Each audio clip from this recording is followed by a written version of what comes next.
Hello friends, आप सभी का स्वागत है मेरे यूट्यूब चैनल एडुकेटर अड्डा पे। आज का हमारा टॉपिक है ट्रांसपोर्टेशन प्रॉब्लम।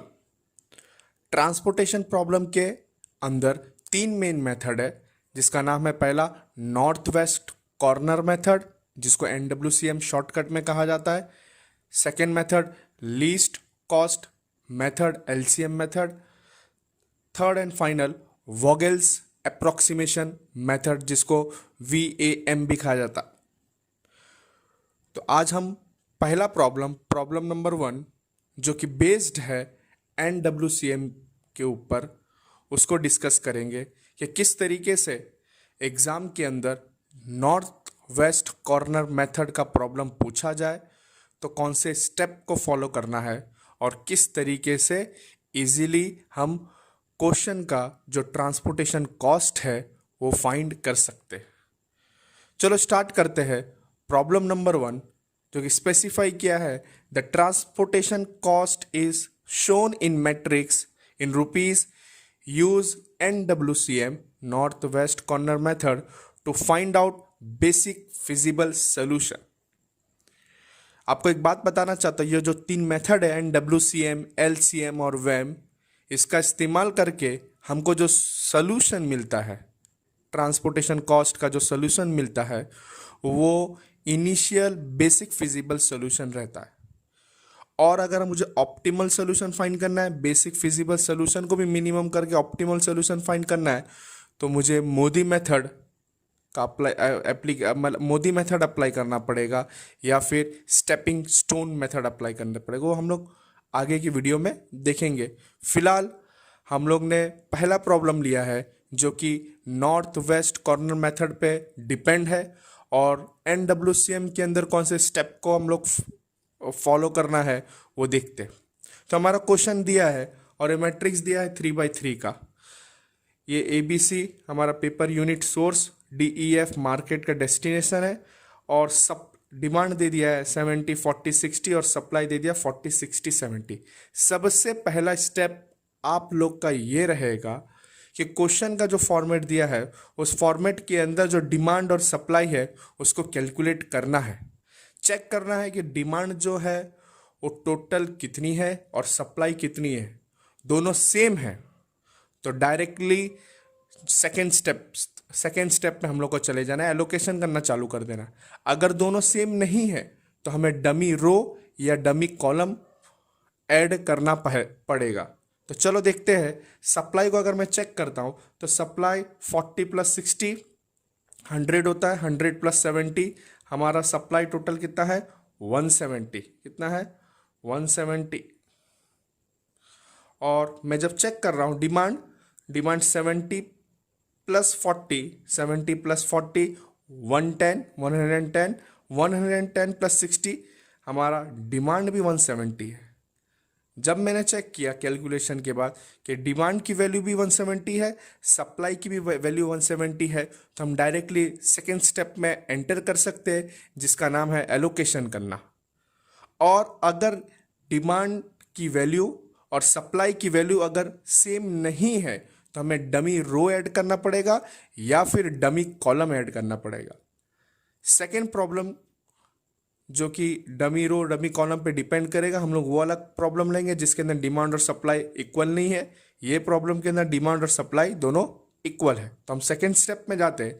सेकेंड स्टेप हमारा एलोकेशन का स्टेप है। तो NWCM के अंदर एलोकेशन किस तरीके से किया जाता है वो ध्यान से देखें, और एकदम इजी तरीके से आपको समझाता हूं, जिसके वजह से आप लोग अगर एग्जाम के अंदर NWCM का इस्तेमाल करने बोला होगा तो आप लोग इजीली सॉल्व कर सकते हो। नॉर्थ वेस्ट कॉर्नर मेथड नाम ही इंडिकेट करता है कि नॉर्थ वेस्ट से चालू करना है। तो हम लोग क्या काम करेंगे, जो टेबल का जो सबसे पहला नंबर रहेगा वहां से एलोकेशन करना स्टार्ट करना है। कहीं से आपकी मर्जी से कहीं से चालू नहीं करना। NWCM में जो टेबल का जो हमारे को दिया होगा, जो मैट्रिक्स दिया होगा, तो उसका जो पहला सेल का जो पहला नंबर है कॉर्नर पे, वहां से हमको एलोकेशन करना स्टार्ट करना है।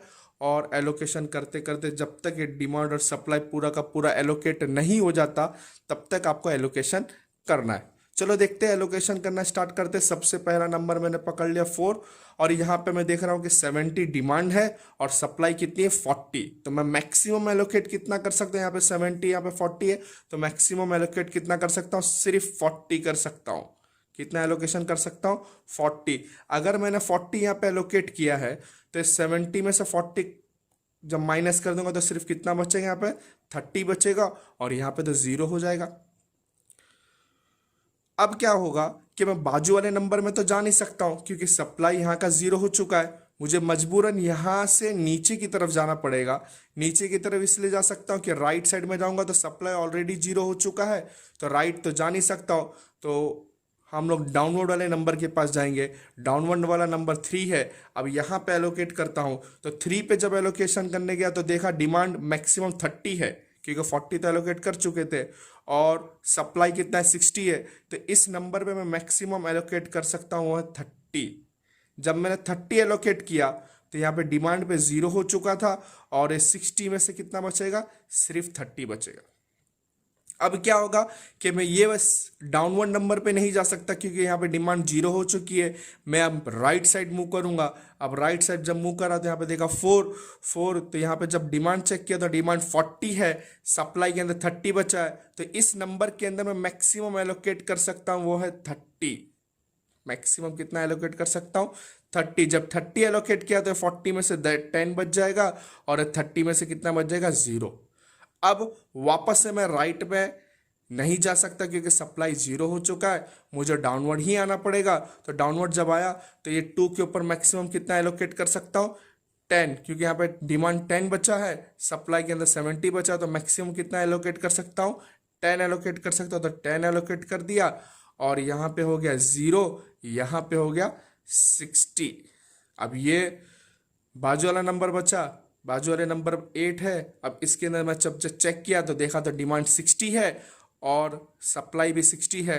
तो हम लोग मैक्सिमम कितना एलोकेट कर सकते हैं? यहाँ पे भी 60 एलोकेट कर सकते हैं। ये भी 0 हो गया, ये भी 0 हो गया, पूरा एलोकेशन हो गया।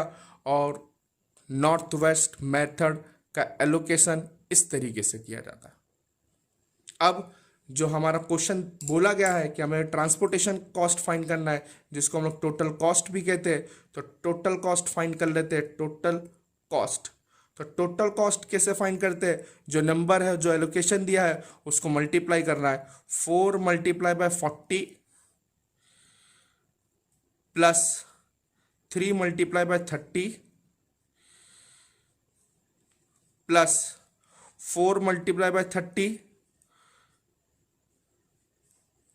Plus 2 multiply by 10 plus 8 multiply by 60। हम अब कैलकुलेटर के अंदर कैलकुलेट कर लेते हैं। 4 मल्टीप्लाई बाय 40 हमारा 160 होगा, और 3 मल्टीप्लाई बाय 30 90 होगा।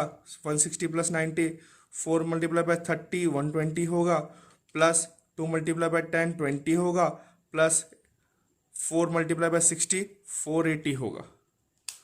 तो हम लोग जब टोटल कैलकुलेट किए तो टोटल कैलकुलेट करने के बाद हमारा ट्रांसपोर्टेशन कॉस्ट कितना मिला? 870 रुपीस।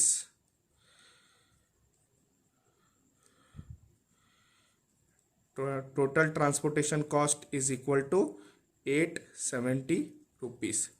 इस तरीके से with the help of NWCM हम कोई भी ट्रांसपोर्टेशन प्रॉब्लम का ट्रांसपोर्टेशन कॉस्ट इजीली फाइंड कर सकते हैं। आपको कोई भी डाउट होगा कमेंट बॉक्स पे ज़रूर पूछे। वीडियो अच्छी लगी हो तो लाइक करना, और अभी तक सब्सक्राइब नहीं किया हो मेरे चैनल को तो सब्सक्राइब प्लीज़ कर दीजिए, और नोटिफिकेशन के लिए बेल आइकन पे क्लिक करें। Thank you.